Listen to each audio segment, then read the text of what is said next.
one pier, one base, nearly 3,000 kilometers from the Taiwan Strait. According to Australia's Department of Defence, HMAS Sterling, outside Perth, is now routinely hosting visits by US nuclear-powered submarines, with plans for regular rotations later this decade. The irony is quiet but striking. The farther the base sits from East Asia's flashpoints, the more strategically valuable it becomes. That contradiction hints at a deeper system, one built not on headlines or deployments, but on distance, logistics, and institutional design. Most people understand US naval power in the Indo-Pacific through the visible symbols: carrier strike groups crossing the South China Sea, freedom of navigation operations near contested reefs, alliances measured by joint exercises and summit photos. In this picture, power is about presence. Who shows up, how often, and with what hardware. It feels logical. Warships are tangible. Bases on the map look like chess pieces pushed closer to the board's center. But that view is incomplete. It treats access as static, as if ports and runways are simply there when needed. It assumes logistics follow strategy rather than shape it. And it underestimates how much of naval power is decided years earlier, in contracts, basing agreements, maintenance cycles, and the slow accumulation of permissions. The most consequential shifts often occur far from contested waters, in places that rarely appear in breaking news. To see that system, it helps to anchor it to a sector rather than a slogan. Start with submarine maintenance. Nuclear-powered submarines are among the most complex machines ever built. According to US Navy data cited by the Congressional Research Service, a single Virginia-class submarine requires months of specialized maintenance for every year of operations. Dry docks, nuclear-certified workers, secure supply chains, and regulatory approvals are not optional. They are the bottleneck. Without them, a submarine is not a deterrent. It is a liability tied to a pier. For decades, those bottlenecks sat almost entirely in the continental United States and a handful of forward locations in Japan and Guam. That geography created an invisible constraint. Submarines operating in the Western Pacific had to rotate back through a narrow set of nodes. The ocean looked vast, but the support network resembled a funnel. Australia entered this system gradually, not with dramatic announcements, but with memoranda, facility upgrades, and legal frameworks. HMAS Sterling was originally designed as a conventional submarine base for Australia's Collins-class fleet. Over time, investments expanded its capacity: deeper berths, enhanced security zones, improved logistics access. According to Reuters reporting and Australian defence statements, these upgrades are now aligned with supporting US and eventually UK nuclear-powered submarines under the AUKUS framework. This is the accumulation phase. Each step looks modest in isolation. A visiting submarine here, a joint logistics agreement there, expanded fuel and sustainment contracts. None of it changes the balance of power overnight, but together they thicken the network. They add redundancy, they create options. Distance is the first lever this accumulation unlocks. Western Australia sits thousands of kilometers from China's missile envelope, as assessed in multiple RAND studies on Indo-Pacific basing vulnerability. That distance is not a weakness, it is insulation. In a contingency where forward bases in Japan or Guam face pressure, a submarine supported from HMAS Sterling gains survivability simply by geography. The base functions like a deep reservoir upstream from the battlefield, less visible, harder to disrupt, slower to drain. Over time, accumulation hardens into entrenchment. Legal agreements standardize access, logistics contracts lock in suppliers, training pipelines normalize joint operations. What began as episodic cooperation becomes routine. According to the US-Australia Force Posture Initiatives, rotational presence is designed precisely to avoid the political and legal friction of permanent basing while still achieving functional permanence. The ships rotate, the system stays. Entrenchment also reshapes organizational behavior. Maintenance schedules adapt to new nodes. Planners assume availability. War games quietly incorporate the base as a given. The infrastructure becomes part of the mental map. Removing it would no longer be a neutral choice. It would be a disruption. At this stage, leverage emerges. not as coercion, but as structural advantage. The US Navy gains flexibility in how it sequences deployments across the Indo-Pacific.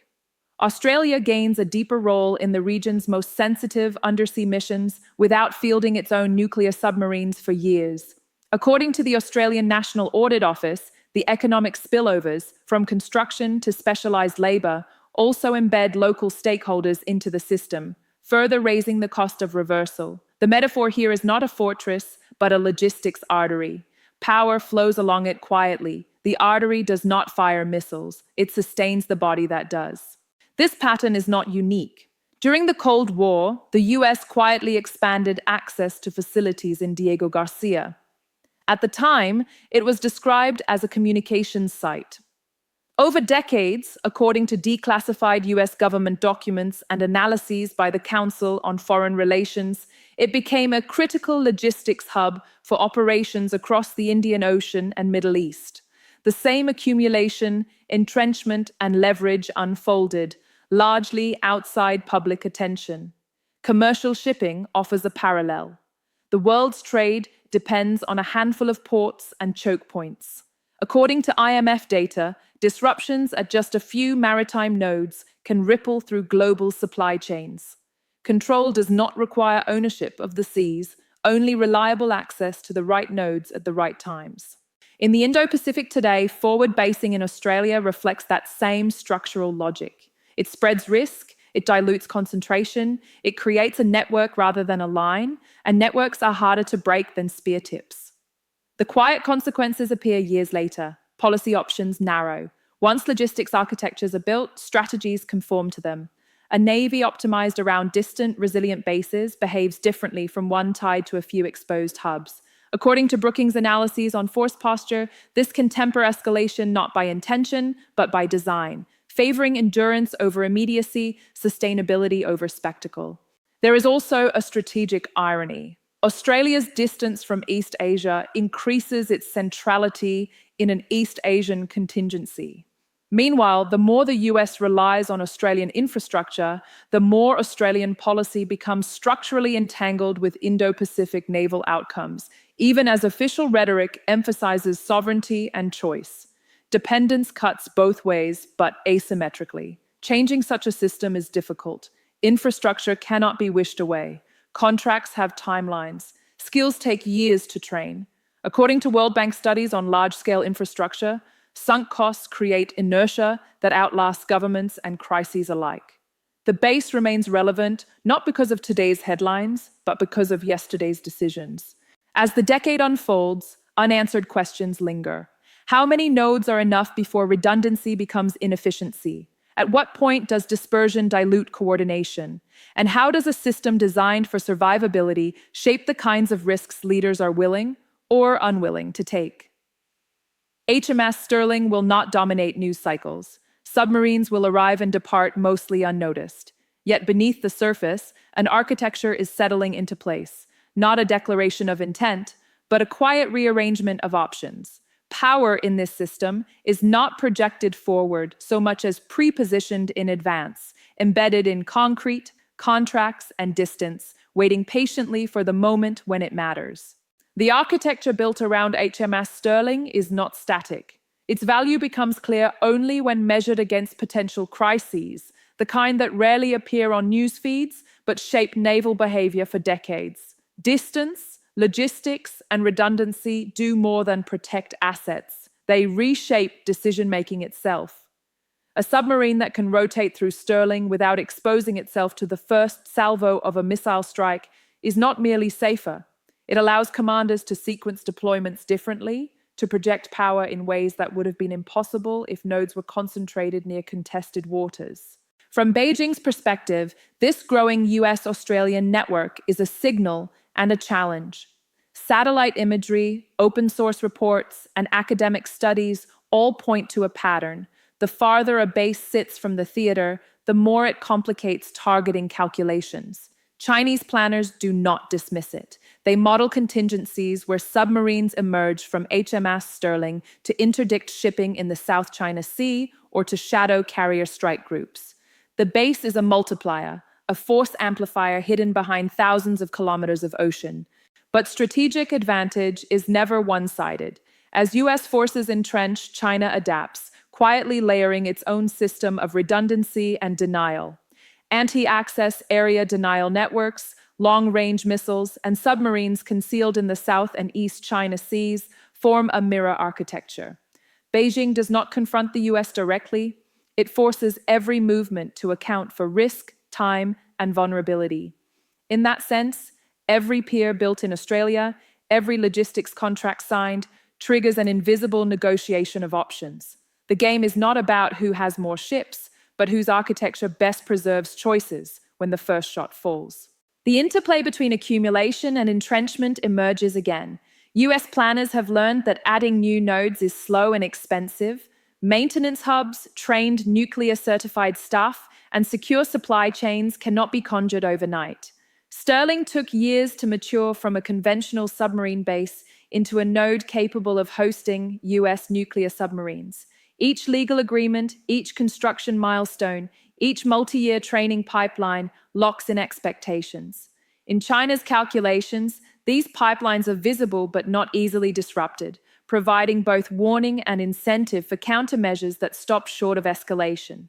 Yet there is a paradox. The very design that grants endurance also introduces inertia. Decisions made decades ago, from berth depth to logistics contracts, now constrain what commanders can do today. Decommissioning Sterling or shifting capabilities would not simply remove capacity, it would unravel networks of personnel, contractors, and legal agreements, reducing flexibility.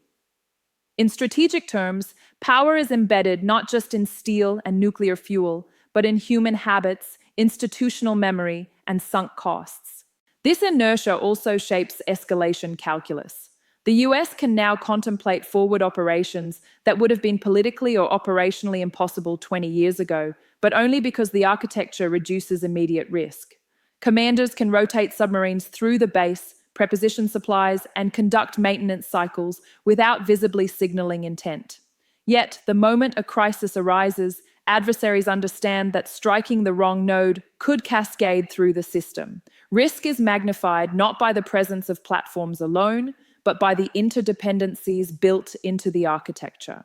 Strategic competition in the Indo-Pacific increasingly revolves around these invisible networks. Every port, base, and logistics contract is a chess piece whose power lies not in isolation, but in the web of connections it sustains. China's Belt and Road investments in port infrastructure across Southeast Asia and Oceania mirror the US logic in reverse. Rather than concentrating firepower, they secure nodes that condition regional behavior. The US establishes Sterling to sustain submarines. China develops Hambantota, Gwadar, and other ports to sustain influence, projecting soft power with hard logistics. Both actors operate in layers, making the contest less about battles and more about systemic endurance. The system also produces subtle, long-term leverage. Australian sovereignty, for instance, is strengthened by alliance, but also entwined. Economic benefits from construction, specialized labor, and training programs create local stakeholders with a vested interest in operational continuity. Political decisions are shaped not only by international imperatives, but by the domestic cost of reversing investments. Conversely, China's counternodes generate reciprocal obligations, binding regional actors into dependencies that may constrain their options under duress. Each network conditions behavior before conflict even begins. Yet networks are imperfect. Redundancy mitigates risk, but nodes remain vulnerable to cyber intrusion, supply chain disruption, and human error. A single failure in a maintenance pipeline could immobilize multiple submarines. Security cannot be guaranteed, only managed. The architecture works because planners accept risk as a constant, designing resilience rather than certainty. In that sense, Sterling is both a shield and a lens. It shows what naval power looks like when structured, rather than thrown into motion ad hoc. Ultimately, the lesson extends beyond submarines or Australia. Modern military competition relies on invisible scaffolding as much as visible forces. Logistics, legal frameworks, institutional memory, and distance constitute strategic depth that is often underappreciated. Where history highlights battles and deployments, this system emphasizes preparation and endurance. The US Navy's ability to sustain operations across the Indo-Pacific depends less on headlines than on decisions buried in planning offices years before a crisis. And as Part 1 illustrated, strategic advantage is iterative. Sterling represents accumulation and entrenchment, but its utility will only be proven under stress. What happens when multiple nodes are threatened simultaneously? How do planners sequence rotations under contested conditions? How will adversaries leverage their own networks in response? These questions are open, unresolved, and quietly decisive. In the end, HMAS Sterling will not appear in daily news. Submarines will move in and out with minimal attention. Yet beneath the surface, a strategic architecture is asserting itself, conditioning options, shaping decisions, and embedding influence across thousands of kilometers. Power in this system is measured not by what can be fired, but by what can be sustained, rotated, and leveraged when it matters most. The quiet rearrangement of capabilities, legal frameworks, and logistics pipelines defines the shape of future naval competition long before any missiles cross the horizon.